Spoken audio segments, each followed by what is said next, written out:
What if the truth you have spent your entire life searching for has never been hidden from you, not even for a single moment? What if the final secret of existence is not something you gain, discover, attain, or awaken into, but something you have been overlooking precisely because of its unbearable simplicity? And what if the most advanced spiritual instruction is so direct, so naked, so impossible to misunderstand intellectually that only those who have exhausted the mind can finally hear it? These are the kinds of unsettling, luminous questions that hover around the presence of Nisargadatta Maharaj. People often remember his fierceness, his sharpness, his uncompromising language, but very few realize that behind the blade-like clarity of his words was a whisper he offered only to those who had already burned through the coarse layers of spiritual seeking. And this whisper is the secret we explore today. A seeker once approached Maharaj with a trembling earnestness. He had read the scriptures, practiced meditation, chanted mantras, studied non-duality for years, and now stood before Maharaj with the sincerity of someone who had reached the final doorway but could not find the key. "Master," he asked softly, "what is the ultimate teaching? What is the instruction you give only when all other teachings have been transcended?" Maharaj looked at him with a mixture of compassion and detachment. The compassion of someone who sees your suffering and the detachment of someone who knows your suffering is imagined. He said, "The final teaching is this: stay with the sense, I am. Do not touch anything else. Everything else is untrue." The seeker frowned. "But Maharaj, this sounds too simple, too small. How can this be the last secret?" Maharaj replied, "It sounds small only to the mind. The mind always wants something dramatic, visions, revelations, a universe-shaking experience. But the truth is subtle, intimate, and absolutely silent. You overlook it because you are looking outward. Stay with the I am because it is the only doorway that leads you back to yourself." Maharaj said this because he knew the seeker's disease was the mind's addiction to expansion. Endless concepts, beautiful descriptions, philosophical intoxication. Maharaj was cutting away this addiction with a single blade. But the seeker resisted, as seekers do. "Master, I have stayed with the I am before," he said. "Thoughts come. Emotions come. The identification returns. How is your instruction different from what I have already tried?" Maharaj leaned forward slightly.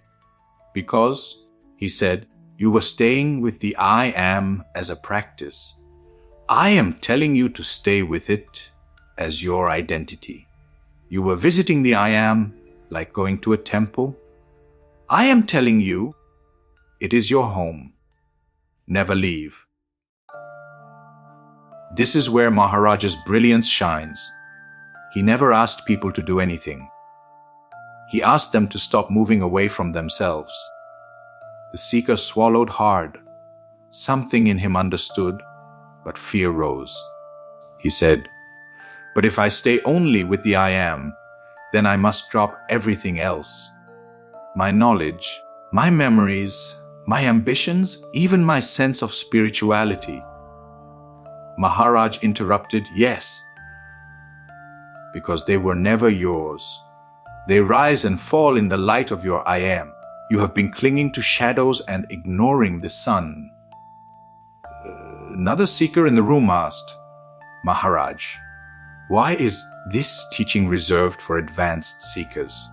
Why not tell this to everyone from the beginning?" Maharaj smiled. "Because beginners want instruction.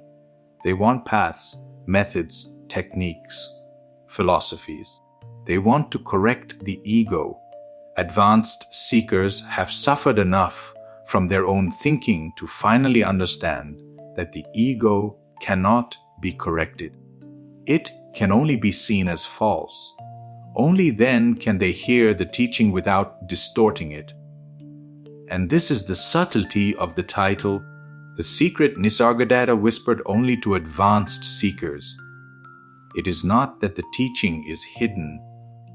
Maharaj spoke it openly many times. The secret is that only those who have exhausted themselves are capable of receiving it without turning it into another concept. The original seeker continued his questioning. Master, when I stay with the I Am, a great silence sometimes comes. But then suddenly a fear arises, a fear that I am dissolving. Why does this happen? Maharaj answered, because the false wants to survive. The person you think you are knows it is coming to an end. What you are cannot die.